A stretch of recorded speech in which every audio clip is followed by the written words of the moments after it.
Lizzie and the Last Day of School, written by Trinket Noble, illustrated by Chris R.O. McLeod.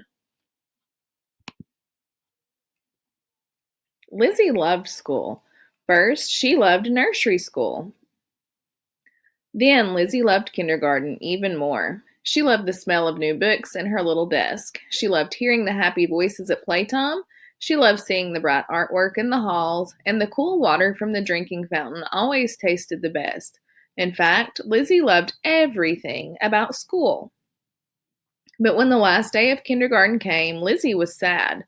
So that summer, Lizzie played school with her baby sister Lulu.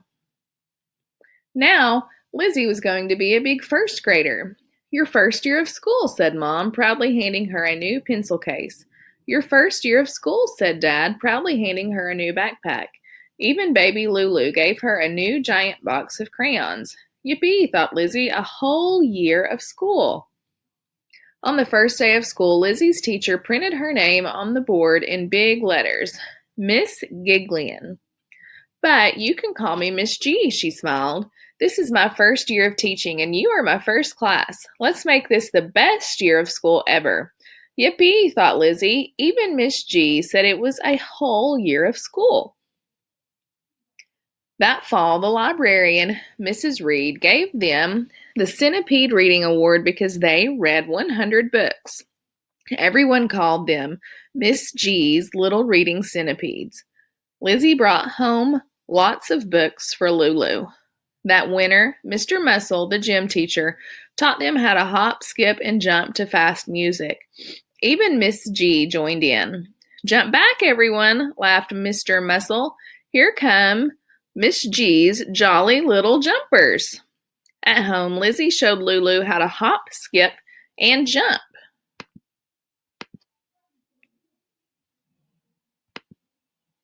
That spring, they won the Nature Study Award for their bee and butterfly garden. And the winner is Miss G's honeybees, announced Mr. Gardner, the science teacher. Miss G made them wings, so they buzzed down the hall to their room. At home, Lizzie let Lulu try on her wings. Even the cafeteria ladies thought Miss G's class was the best because her students ate their peas before their desserts. Here comes Miss G's little green peas, they cooed. So Miss G made them all little green leaf hats to wear at lunchtime to remind them to eat their veggies first. Lizzie let Lulu wear her leaf hat at dinner. But one day, they didn't go to the library because Miss Reed was taking inventory. Then Miss G collected all of their reading books, but didn't hand out any new ones. The next day, they cleaned out their garden and Mr. Mussel took everyone outside for field day. But shouldn't we be doing math right now? Asked Lizzie. Then it happened. Class, tomorrow is our last day of school, announced Miss G.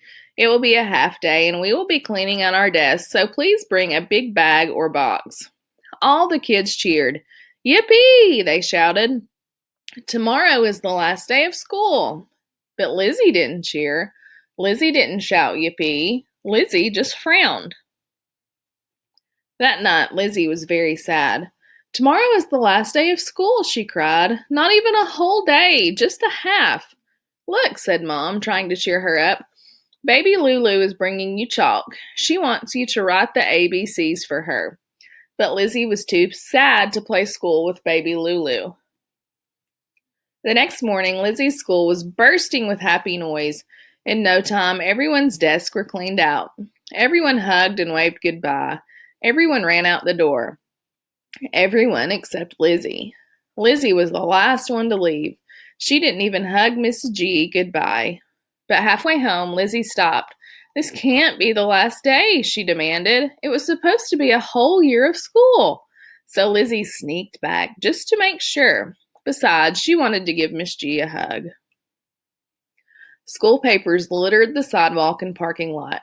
But Mr. Broom, the janitor, was stretched out in a lounge chair, sipping lemonade. Mr. Broom, shouldn't you be sweeping up these papers? Lizzie asked. Hey, kid, school's out for summer. I'm taking the afternoon off. Lizzie slipped in the back door. Loud music was booming from the teacher's lounge. Lizzie looked in. The teachers were partying. But Miss G wasn't there, so Lizzie tiptoed down the hall toward her room. The hall seemed too long, too quiet, and too empty. No kids lined up at the drinking fountain, no brightly colored artwork on the walls, no shiny planets or stars hanging from the ceiling. Lizzie felt very sad and lonely. Lizzie peeked in and saw Miss G, who looked just as sad and lonely as Lizzie. "Miss G," whispered Lizzie softly, "I came back to give you a hug." As the two hugged, Miss G sighed. "Oh, Lizzie, you're just like me. We both love school so much that the last day makes us sad." Being just like Miss G made Lizzie feel better. Just then, the school secretary came running in, waving an envelope. Miss G, you got a special delivery from the town parks department." Miss G opened the letter. "Yippee," she exclaimed. "I'm going to teach summer school in the town park. And Lizzie, you can come. No last day of school for you or me." Now it was Lizzie's turn to yell, "Yippee." As the two walked down the hall hand in hand, Miss G told Lizzie all about summer school. "We'll make a kite and learn to fly it," she said excitedly. "Oh, there'll be swimming lessons twice a week. We'll take a nature walks to study bugs and frogs, and a trip to a farm to learn about tomatoes and watermelons. And of course, we'll have story time and snacks every day under the big shade tree." But that summer, Lizzie still played school with baby Lulu. The end.